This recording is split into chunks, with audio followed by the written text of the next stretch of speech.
जय जगन्नाथ स्वामी नयनम पथगामी भवतु मे। नमस्कार दर्शक बंधु, मु ज्योतिर्विद निरंजन गिरी भाग्यचक्र जातक एवं वास्तु विचार केन्द्र नागपुर खर्दा साई जयदेव भवन गोप पुरी केन्द्र आपण मानक स्वागत जनावछि। आपण मानकर मतामत रही सर जातक सहित जो वास्तु मेलकटी हुए साधारणतः सलीकरण टी बुझेबे सारे अर्थ थिले बा टंका थिले बा पैसा थिले घरटे करबा कथा आर जातकर आवश्यकता कौन रही आपण कहते जातक सहित वास्तु मिलक यह केते दूर शास्त्र सिद्धांत मत रही टी सलीकरण उपस्थापन करेंगे।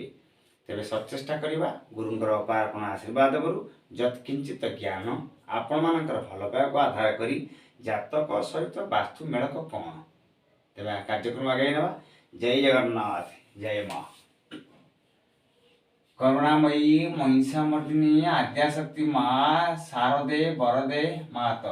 सर्वमंगल हे तबे बुद्धि विद्या प्रदायिनी शारदायी नमस्तुते। तेबे प्रथम शब्द उठुची जातक सहित वास्तु मेलक टी जातक टी आलोचना करदे सलीकरण हवा पई एई भली चक्रटीए समस्तिक कुंडली रे रही थाए। पूरा क्लियर बुझी गले। ये जो 12टी घर रही मेष वृष मिथुन कर्कट सिंह कन्या तुला विछा धनु मकर कुंभ मीन। सूर्य स्थिर तेणु उत्तर दक्षिण दे घूर्ण्यमान पृथ्वी होता मेष पर वृष मिथुन यही केन्द्र बिंदु गति करते। तेरे जातक सहित वास्तु बाजू बसति स्थापन करने विश्राम करने जो बासगृहटे करवा या सहित यार सामंजस्य कौन रही बढ़िया कथा विशेष कर आलोचना करने पूर्व ये गोटे घर आप देखिले कुंडली थी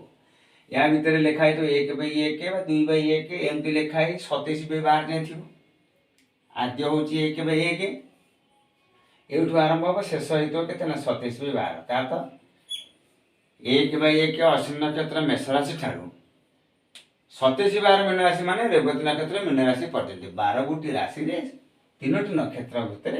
यही 3टी नक्षत्र सब राशि 3टी नक्षत्र मोटामोटी 27टी नक्षत्र भितर घूर्ण्यमान कर ये चक्रटी हूँ 360 डिग्री ताले गोटे घर रहा 30 डिग्री बुझे कथाटी। तेणुक आम जातक कौन विचार करवा मुख्य केन्द्र बिंदु एक ऊपर ठारे भाविले बुझी हेनी केते आपण गृह भूमि ज्ञान विद्या मनोनिवेश करें आपणकर जमती सूर्य उदय अस्त मध्य चिंता चेतना विचार विमर्श गोटे दिन मध्य 12 घंटा मध्य आपण परिवर्तन किभली यदि देखा जाए तेबे गोटे दशारे 9टी अंतर्दशा गोटे अंतर्दशारे 9टी प्रत्यंत दशा गोटे प्रत्यंत दशा सूक्ष्म दशा प्राण दशा यही जाइए। तेणु सी आधार करी प्रत्येक समय प्रत्येक मुहूर्त में मनुष्यर चिंता चेतना विचार विमर्श भावधारा परिवर्तन होते हैं जहाँ शास्त्रीय सिद्धांत मत रही तार उपर आधार रखी उपस्थापन करुँच। तेबे कथा उठुचे कौन ना जातक एवं वास्तु कथाटी वास्तु कहले कौन वास्तु कहले आ किछि नहीं मेदिनी मेधामेध पृथ्वी उपरे बसति स्थापन करने पंचभूत एक दिखण होता आच्छादित ये शरीर को जो स्थान में विश्राम देवा विशेष रूप से वास्तु बा बसति स्थापन करवा। अच्छा यदि आम बुझा तेल आहरी आलोचना करू करू करू घंटा घंटा भी समय लगे तर्क वितर्क काढ़ी कथा ये वास्तु या कहते ना अति सिद्धांत सलीकरण सूक्ष्म बुझे वास्तु कहले 5टी भूत पर आधारित बा समान बुझुची यह समान किभली ना जमती पिंड ब्रह्मांड आचर जगत कीट पतंग तरुतम जिते जहाँ सब ब्रह्मांड ये पिंड ये दुईटी जाक समान आपमि आप सामान कर बुझे आउ कमी ये जो उपादान सी उपादान ये हूँ पंचभूत जल पवन अग्नि पृथ्वी आकाश सचराचर जगत मध्य पंचभूत आधारित। तेणुक कहुई पिंड ब्रह्मांड एक मत तार्थ ये एक मत अलग हेब ना एक कथा जानती सुज्ञानी नचेत पंडित पंडित कले जी अगाध्य ବେଦ କର୍ମକାଣ୍ଡ ଛଡ଼ସ୍ତ ପଢ଼ିଥିବ ତାଙ୍କର ଜ୍ଞାନ ଥିବ, ନଚେତ ଯିଏ ଶରୀର ଭିତରେ ଗମନାଗମନ କରୁଥିବ ରେଚକ ପୂରକ କୁମ୍ଭକ ପ୍ରାଣାୟାମ ଶରୀର ଦ୍ୱାରା ସେ ଜାଣିପାରିବେ। ବୁଝୁଛି କଥା? ଆଉ ଅନ୍ୟ ବ୍ୟକ୍ତିମାନେ ତର୍କ କରିବେ। ତେବେ ବାସ୍ତୁର ମୁଖ୍ୟ କେନ୍ଦ୍ର ମଧ୍ୟ ପଞ୍ଚଭୂତ 5ଟି ତତ୍ତ୍ୱ ଉପରେ। 1 ଜଳ ସରଳୀକରଣ ବୁଝିବା, 2 ପବନ, 3 ଆପଣଙ୍କ ମତାମତ ଅନୁସାରେ ଅଗ୍ନି, 4 ପୃଥିବୀ, 5 ଶୂନ୍ୟ ବା ଆକାଶ ଯାହାକୁ ଆମେ କହୁଛେ। ତାହେଲେ ଜଳ, ପବନ, ଅଗ୍ନି, ପୃଥିବୀ, ଆକାଶ এই ପଞ୍ଚ ତତ୍ତ୍ୱକୁ ନେଇ ଯେଉଁ ବାସଭବନ ବାସଗୃହଟି ତିଆରି ହୋଇଥାଏ ସେଥିରେ ସମାନତା ରହିଥାଏ। ତେବେ ସେଇ ଗୃହରେ ଯିଏ ବାସ କରନ୍ତୁ ତାଙ୍କୁ ଶାନ୍ତି ମିଳିଥାଏ। କିଭଳି? ଯେମିତି ଏ ଶରୀରରେ ପଞ୍ଚଭୂତର ଇନବାଲାନ୍ସ ହେଲେ, ସମତା ହରାଇଲେ ଆପଣଙ୍କୁ ଥଣ୍ଡା, କେତେବେଳେ ଜ୍ୱର, କେତେବେଳେ ଝାଡ଼ା, କେତେବେଳେ ମୁଣ୍ଡ ବିନ୍ଧା ହେଲେ, କେତେବେଳେ ଗ୍ୟାସ୍, କେତେବେଳେ ଅଙ୍ଗ ବିକୃତି, କେତେବେଳେ ଚର୍ମ ରୋଗ। ତେଣୁ ୟା ଯାହା ଇଏ କିଛି ବୁଝୁଛି କଥା? ୟା ଭିତରେ ପଞ୍ଚଭୂତର ଯଦି ବାଲାନ୍ସ ନ ରହିଲା ତେବେ ଏଇ ଯେଉଁ ବାସଗୃହ ବା ବାସ୍ତୁଶାସ୍ତ୍ରଟି ଯିଏ ବସ ସ୍ଥାପନ କରିଥିବେ କୀଟ ପତଙ୍ଗ ଭିତରେ ତରୁତୁଣୀ ସମସ୍ତେ ଅନୁଭବ କ'ଣ କରିବେ? ପୀଡ଼ା। ଯଦି ଏହାର ସମାନତା ଅଛି, ସମତା ଅଛି, ତେବେ ଏଇ ବାସଗୃହ ମଧ୍ୟରେ କେଉଁ ଗୃହ ଯେଉଁଠି ସମାନ ଥିବ ସେଠି କ'ଣ ମିଳିବ? ନା ଶାନ୍ତି ମିଳିବ। ବୁଝିଛୁ କଥା? କହିବେ ଆଜ୍ଞା ଇଏ ତ ସରିଲା କଥା, ଆଉ କ'ଣ ଏଥିରେ ଅଛି? ଆଉ ଜାତକ ତ ଜାତକ ବାଟରେ, ବାସ୍ତୁ ତ ବାସ୍ତୁ ବାଟରେ, ଆମେ ବୁଝିଗଲୁ, ପଇସା ତାହେଲେ ଘର ହବ ଆଉ ନା, ସେମିତି କହିଦେଲେ ହେଇଯିବ? ପଇସା ଆପଣଙ୍କ ପାଖରେ ଅଛି, ଆଉ ସମସ୍ତଙ୍କ ପାଖରେ ଅଛି। ବହୁତ ବ୍ୟକ୍ତି ଅନୁଭବ କରିଥିବେ ଧନ ଥିବା ଅବସ୍ଥାରେ ଘରଟିଏ କାର୍ଯ୍ୟ କରନ୍ତି, କାର୍ଯ୍ୟଟି ପୂର୍ଣ୍ଣାଙ୍ଗ ହୋଇପାରେ ନାହିଁ। ଘରଟି ହୋଇସାରିଲା ପରେ, ଘର ଭିତରେ ପ୍ରବେଶ କରିସାରିଲା ପରେ ଶାରୀରିକ ମାନସିକ ପରିବେଶ ପାରିପାର୍ଶ୍ୱିକ ପୀଡ଼ା ଲାଗି ରହୁଛି। ବହୁତ ବ୍ୟକ୍ତିଙ୍କ ପାଖରେ ଅର୍ଥ ନାହିଁ, ଗୃହ ଆରମ୍ଭ କରିବାକୁ ମନୋନିବେଶ କରିଲେ, ଏଇଠି ପ୍ରଶ୍ନ, ଆଜ୍ଞା ଅର୍ଥ ନେଇ ମନୋନିବେଶ କେମିତି କରିଲେ? ଅର୍ଥ ଥିଲେ ମନୋନିବେଶ କରିବେ, ତାଙ୍କର ଅର୍ଥ ନେଇ ମନୋନିବେଶ କେମିତି କରିଲେ? ଏଇ ପ୍ରଶ୍ନରୁ ଜାତ ଗାଡ଼ି ପଳେଇବା। ଦେଖିବେ ଯେଉଁ ସମୟରେ XYZ ଇଏ ଲଗ୍ନ ଏ ଲଗ୍ନ ଏ ଲଗ୍ନ ଯେଉଁ ଘରଟି ଲ ହେଇଥିବ ବା 1 ହୋଇଥିବ ବା ଏଇ ହେଉଛି ଲଗ୍ନ, ତାର ଚତୁର୍ଥ ଭାଗ ମୁଁ ଏ ବିଷୟରେ ପଙ୍ଖାନୁପାକେ ଟିକନିକ କରି ଭିଡ଼ିଓ ଶହ ସଂଖ୍ୟାରେ ଭିଡ଼ିଓ ମୋର ୟୁଟ୍ୟୁବ ଚ୍ୟାନେଲ ଜ୍ୟୋତିର୍ବିଜ୍ଞାନ ଚ୍ୟାନେଲରେ ବା ଫେସବୁକ୍ ଆଡ଼େ ଖଞ୍ଜି ସାରି ଅଛି। ସୂକ୍ଷ୍ମ ଚତୁର୍ଥ ଭାଗର ଯେତେବେଳେ ଦଶା ଆସିଥାଏ କିମ୍ବା ଅନ୍ତର୍ଦଶା ଆସିଥାଏ, ସେହି ସମୟରେ ଚତୁର୍ଥ ଭାଗରୁ ଯାନ, ଭୂମି, ଗୃହ ଏବଂ ବିଦ୍ୟା ବିଚାର ବିମର୍ଶ କରାଯାଇଥାଏ ଏବଂ ମାତୃ ସମ୍ବନ୍ଧୀୟ ନିଜର ବୋଉ ବା ମାଙ୍କ ବିଷୟରେ ବିଚାର ବିମର୍ଶ କରାଯାଇଥାଏ। ସେହି ବିଭାଗ ଯଦି ଉଚ୍ଚସ୍ଥ ଅଛନ୍ତି ତେବେ ସେହି ବିଭାଗ ବା ସେହି ଦିଗରେ ଲାଭ ହୋଇଥାଏ। ବୁଝିହେଉଛି କଥାଟି? ଯଦି ମିତ୍ର କ୍ଷେତ୍ରସ୍ଥ ଅଛନ୍ତି ତଥାପି ଲାଭବାନ ହେବେ, ଯଦି ସ୍ୱଗୃହସ୍ଥ ଅଛନ୍ତି ତଥାପି ଲାଭବାନ ହେବେ, ଯଦି ଶତ୍ରୁଭବନସ୍ଥ ଅଛନ୍ତି ତେବେ ସେଇ ବିଭାଗରେ ପୀଡ଼ା ଦେବ। ବୁଝିହେଉଛି କଥାଟି? ତାହେଲେ କେତେବେଳେ ବାସଭବନ ବା ଗାଡ଼ି ବା ଭୂମିଟିଏ କ୍ରୟ କରିବା ପାଇଁ ମନୋନିବେଶ କଲେ? ନା ଯେତେବେଳେ ଚତୁର୍ଥାଧିପତ୍ୟର ଦଶା କିମ୍ବା ଅନ୍ତର୍ଦଶା ଚାଲୁଅଛି। ସଠିକ ଏହା ସିଦ୍ଧାନ୍ତ, ଏହା ଅନୁଭୂତିକୁ ଆଣିବା। ଦେଖନ୍ତୁ ଆପଣଙ୍କର ଜାତକଟି ପରୀକ୍ଷା କରିବେ ଯେ ଆପଣ ଏଇ ମାସରେ ଯାନଟିଏ କିଣିଲେ, କି ଭୂମିଟିଏ କିଣିଲେ, କି ଗୃହ ଅଭିବୃଦ୍ଧି କଲେ, କି ବୋଉଙ୍କ ଶରୀରରେ ପୀଡ଼ା ହେଲା, ଦେଖିବେ ଆପଣଙ୍କର ଚତୁର୍ଥାଧିପତ୍ୟର ପ୍ରଭାବରେ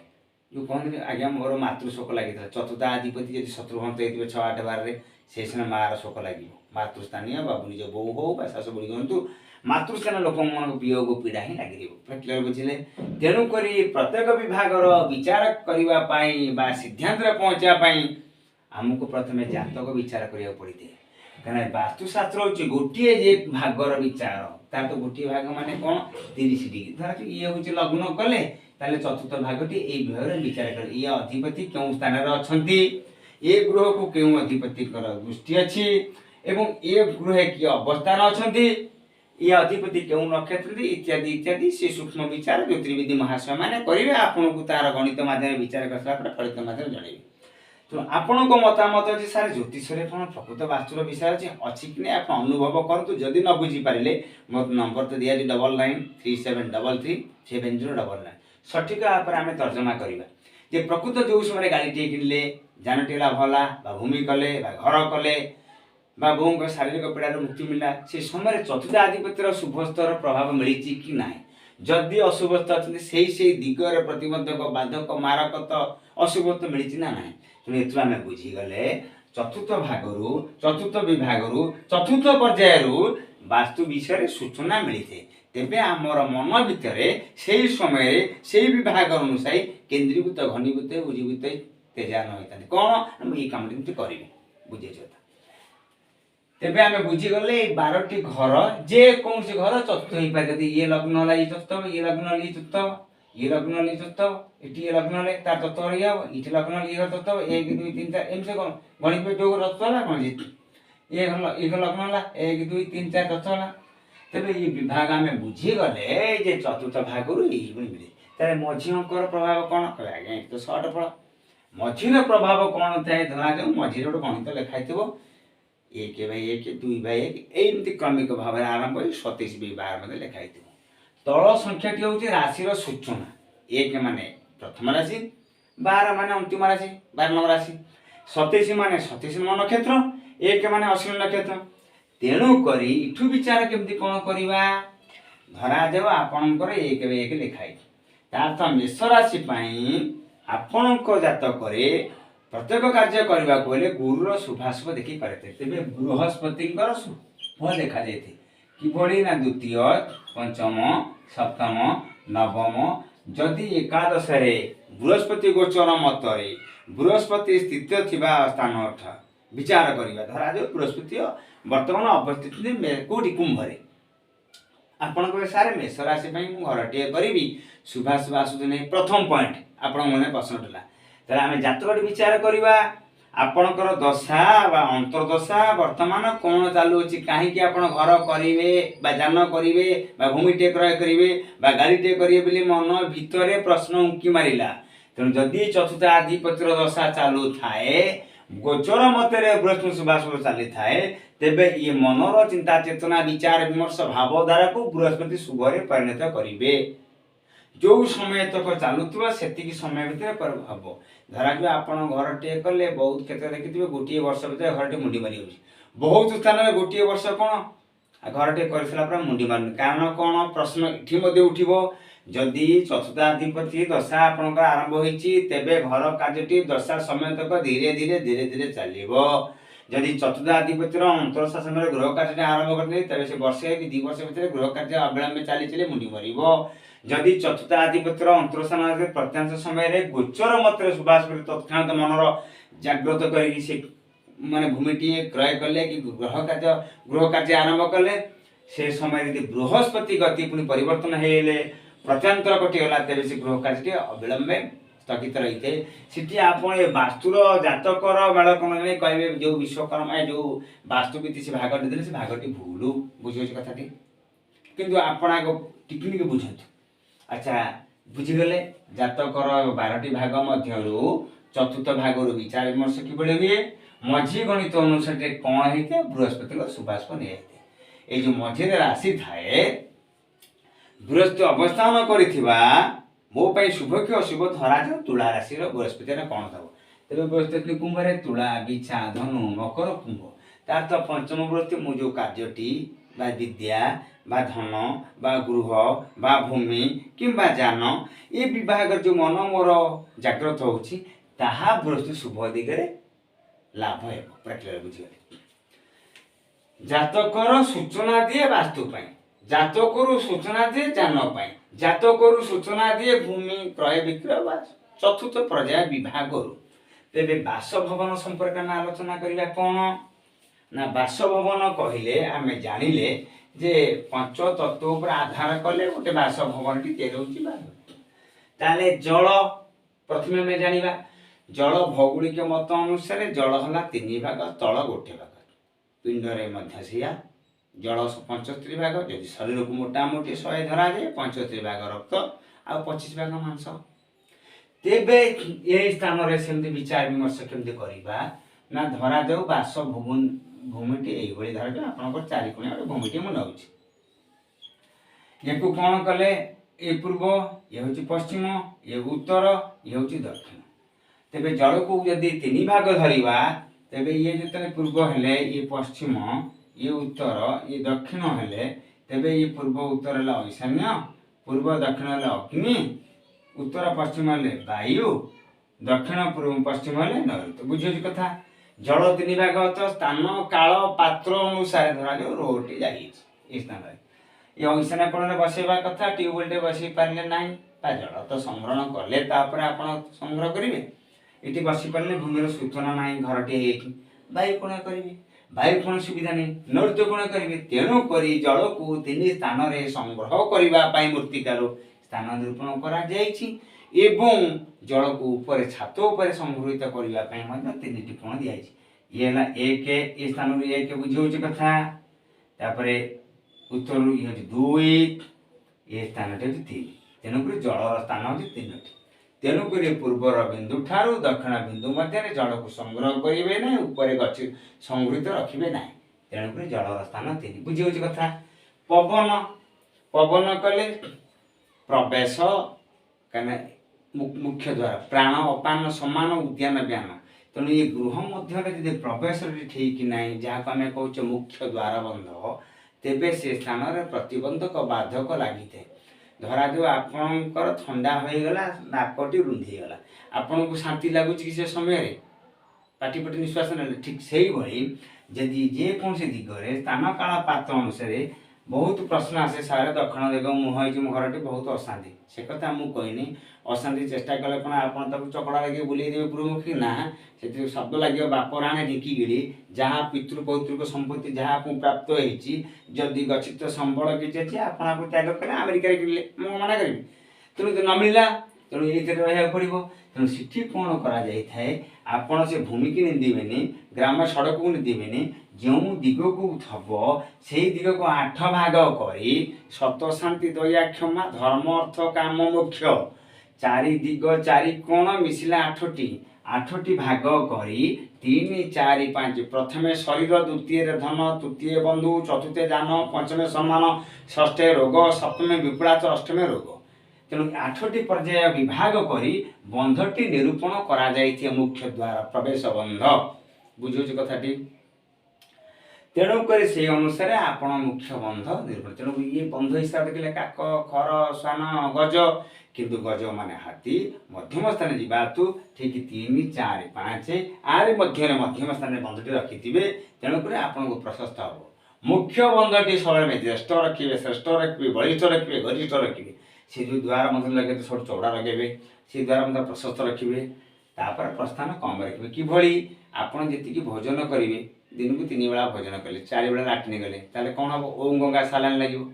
तेणुक से शरीर जमती समता रहे ये प्रवेश सहित प्रस्थान से थाए तेणुक देखुना शरीर सुंदर शरीर भितर मुखमंडल प्राण कौ पटे मझे जावास ना नहीं भगवान तो सृष्टि कल नाकट को पणा रखी था तेणुक द्वार मध्य रखी सुंदर सुढल खाली रही शांति मिल जगन्नाथ मंदिर मध्यम भाग मेघनाथ पछे अच्छी तेणु शरीर ठीक अच्छे ना देखते तेणुक आप बंधटी जो कोण रही जाऊँगी तेज आप ईशान कौन धनहानि अग्नि अशांति नैऋत्य रोग वायु चोरी तेणु से अनुसार भाग कर प्रस्थ अच्छी तार केते फुट बा इंच होची टोटाल इंच बाहर कर सारा के बाट हरी भाग केते पड़ुची उत्तर पटू ना ये गति करेंगे कौन ताको नाग गति कर से कथा ना घर कला बेला आम जो घर करुचे को पद्म महापद्म अनंत बासुकी कहीं आम देखुने कि शास्त्र सिद्धांत मत अनुसार नामकरण कर पृथ्वीर घूर्णन मान जो बलयटी जो केन्द्रीभूत घनीभूत जो होची तार से ऊर्जा ताकू शास्त्र सिद्धांत मत अनुसार नाग बोली निरूपण कर नामकरण कर ये पंचभूतर शरीर को आम पंचभूत डाकबानी या भितर जी अच्छे आत्मा तो समस्त आत्मा डाकबानी तेणु तार नामकरण कर निरंजन बुझे कथा तेणु यार शास्त्र सिद्धांत शुद्धता मत अनुसार नामकरण कर प्रवेश स्थलीकरण 8 भाग सहित मध्यम भाग निरूपण कले ज्येष्ठ कहुए शांति मिलता है प्रस्थान द्वारा टी कनिष्ठ रखिए इंच हो 3 हो सी अनुसार तान काल पात्र से कनिष्ठ रखिए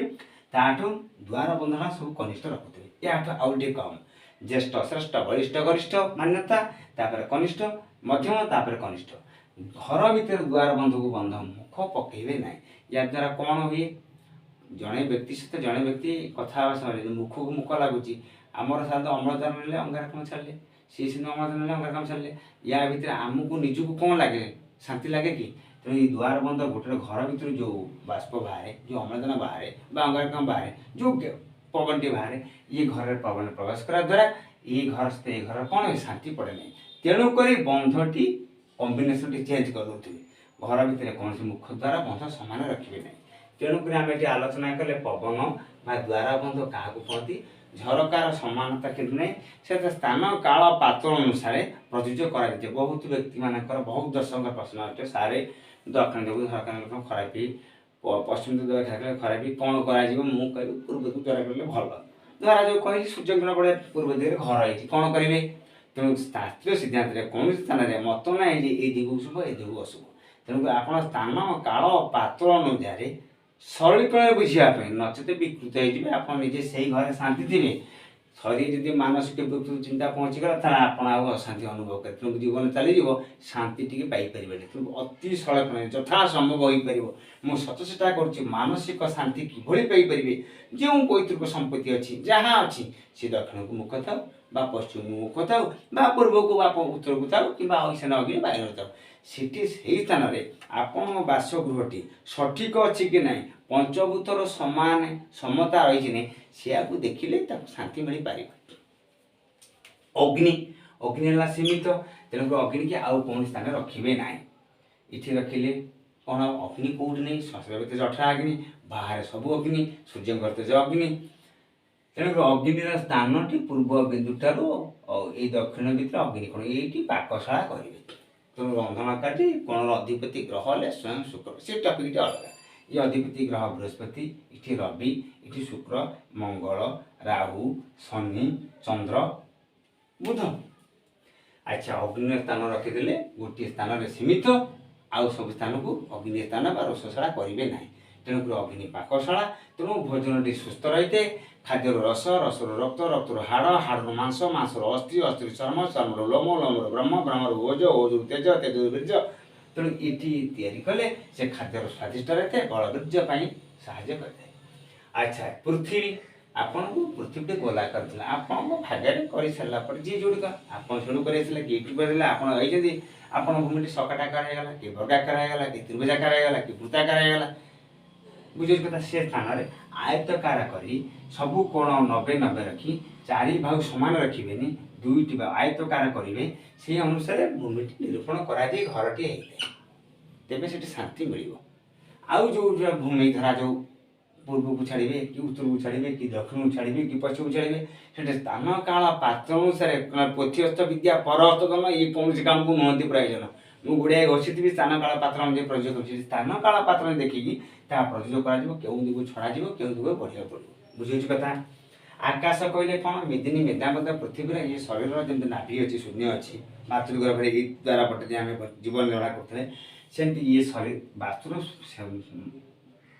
नाभि स्थान ये धरा जो ऐसना कोण सूता भिड़ीदे नृत्य कोण को अग्नि कोण सूता भिड़ीदे वायुकोण ये जो स्थान निरूपण है ये नाभि स्थान आकाश तो कहुए ये स्थान में गृहर मध्यम भाग में कांथ पड़ कि खुंटी पड़ देखिए जदि पड़ी सीटी आपण समेत अशांति रही ये गृह जिते व्यक्ति बस स्थापन करेंगे पूरा क्लियर बुझीगले। या कौन रहा देवत्र स्थान कहले धर पूर्व उत्तर कोण ईशान कोण देवत्र स्थापन करेंगे अग्नि कोण पाकशाला करेंगे इलेक्ट्रिक सामर्थ्य रखिपारे कि आप स्थान काल पत्र अनुसार खाली मुझे कहीदेली से आप गाड़ी पार्किंग करेंगे इंजिन जिन सब नैऋत्य कोण दक्षिण ठूर पश्चिम नैऋत्य कोण कोण मध्य दक्षिण ठूर नैऋत्य कोण मध्य मास्टर बेड्रे माने गृहर ज्येष्ठ श्रेष्ठ बलिष्ठ गुरु मान व्यक्ति मान शयन कक्ष कि से घरटे होते दक्षिण पवन रोकवाई रखाई ये उत्तर वायुकोण वायु पश्चिम भितर लैट्रिन बाथरूम हो पार। तेणुक बहुत क्षेत्र देखा जाए शास्त्रीय मत अनुसार उत्तर ठारू ये वायुकोण दे पश्चिम नैऋत्य कोण दक्षिण ये विभाग लैट्रिन बाथरूम हो पार स्थान काल पात्र अनुसार प्रयोज्य कर बहुत स्थान में तर्क आसे सारे छेड़ी कर लैट्रिन बाथरूम कौन हो पार कहीं कौन असुविधा अच्छी ଆପଣଙ୍କର ସିନା 3 ବାଟି 17 ଏକର ସମ୍ପତ୍ତି ବୋଲି ଆପଣ କରିବେ। ଧରାଯାଉ କୋଣାର୍କ ବା ପୁରୀ ବା ବ୍ରହ୍ମପୁର ଆପଣ ଦେଖନ୍ତୁ ବହୁତ ଜାଗାରେ ଧରାଯାଉ 10 ଫୁଟରେ ଜଣେ 20 ଫୁଟରେ ଜଣେ ଲୋକ 30 ଫୁଟ ଜାଗାଟିଏ କିଣିଛି। ତାହେଲେ ସେଠି ସେ ଲାଟ୍ରିନ୍ ବାଥରୁମ୍ କେମିତି କରିବ? ମୋତେ କୁହନ୍ତୁ ଆପଣଙ୍କ ମତାମତ ନେଇ। ଆମର ତ ଶାସ୍ତ୍ରୀୟ ସିଦ୍ଧାନ୍ତ ମତ ରହୁଛି ଯେ ଉତ୍ତର ସୀମାଠୁ ଲଗେଇ ବାରିକୋଣ ଦେଇ ପଶ୍ଚିମ ଦେଇ ନୈಋତ୍ୟ କୋଣ ଦେଇ ଦକ୍ଷିଣ ଭିତରେ କରାଯିବ ହେଉଛି ଲାଟ୍ରିନ୍ ବାଥରୁମ୍। ତେଣୁ ଯଦି ବା ବାସେ ସ୍ଥାପନ ଦକ୍ଷିଣଠୁ ନୈಋତ୍ୟ କୋଣ ତ ସେଠି ଗଲା ତା ଭିତରେ ଲାଟ୍ରିନ୍ ବାଥରୁମ୍ କରିପାରିବେ। ସେଠି ତ ଆଉ କ'ଣ ହେଲା ଠାକୁରଙ୍କର କରିବେ ଆଉ ରୋଷଶାଳା କରିବେ ନା, ଲାଟ୍ରିନ୍ ବାଥରୁମ୍ କରିବେ ନିର୍ଭୟ ନିଃସଙ୍କୋଚ ମନରେ ନିର୍ବିକାର ଚିତ୍ତରେ କରିବେ। ବହୁତ ସ୍ଥାନ କହିଛି ଆଜ୍ଞା ଲାଟ୍ରିନ୍ର କାନ୍ଥଟି ଛାତ ମାନେ ଶିଳରେ ପାହାଚ ଲଗେଇବେନି। ହଁ ହଉ କିଏ ବା ମନା କରୁଛି? ଆପଣଙ୍କ ମନ ଭିତରେ କାହିଁ ଭୟ ଜାଗ୍ରତ ହେବ? ଥରେ ଭୟ ଜାଗ୍ରତ ହେଲେ ଯେତେ ବୁଝେଇକି ସେ ଶାସ୍ତ୍ର ସବୁ ମଲାଟ ବୁଝେଇଦେବେ ଆପଣ ବୁଝିପାରିବେନି। କାରଣ ବହୁତ କ୍ଷେତ୍ରରେ ମୁଁ ଯେ ସ୍ଥାନରେ ପହଞ୍ଚି ବୁଝି ସବୁ ବୁଝେଇଦେଲି ବୁଝିପାରନ୍ତିନି। ତେଣୁ ଆପଣଙ୍କ ମନରେ କାହିଁ ମନରେ ଭୟ ଜାଗ୍ରତ ହେବ? ତେଣୁ ମୁଁ କହିବି ଏହା କେତେ ଦୂର ଠିକ୍? ତେଣୁ ବୃହତ ଜାଗା ଅଛି ଆପଣ ନୈಋତ୍ୟକୋଣ ନସକି ବାଇକୋଣ କଲେ ଧରାଯାଉ ବହୁତ ଜାଗା 10 ଲକ୍ଷ 15 ଲକ୍ଷ ଆପଣ ଜାଣିଥିବେ ଭୂମିର ରେଟ୍ କେତେ। ତେଣୁ ଗୋଟେ ଗୋଟେ ଭୂମି ଦେଖିବେ 15 ଫୁଟରେ 20-30 ଫୁଟ କିଣା ହେଇଛି 10 ଲକ୍ଷ। ଆଚ୍ଛା ସେଠି ସତ କଥା କହିଲେ ଆଜ୍ଞା ମୁଁ ଜଣେ ଲୋକଟେ କିଣିଛି ସେଠି ଲାଟ୍ରିନ୍ ବାଥରୁମ୍ଟେ କରିବ, ଲାଟ୍ରିନ୍ ସହିତ ବାଥରୁମ୍ ଆଟାଚ୍ କରିବାକୁ ଆଉ ତ ଏକ୍ସଟ୍ରା କରିବାକୁ ଜାଗା ନାହିଁ ନା,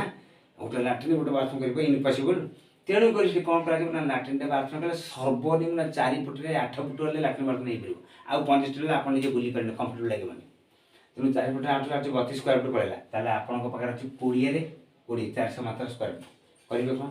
ତେଣୁ ସେଠି ସିଡ଼ି ଘରରେ ଲାଟ୍ରିନ୍ ବାଥରୁମ୍ କରାଯାଇଥାଏ ସ୍ଥାନୀୟ ସ୍ଥାନ କାଳ ପାତ୍ର ଅନୁଯାୟୀ। ଯଦି ବୃହତ ଜାଗାଟିଏ ଅଛି ତାହେଲେ ଆପଣ ବାଇକୋଣକୁ ଆଣିଲେ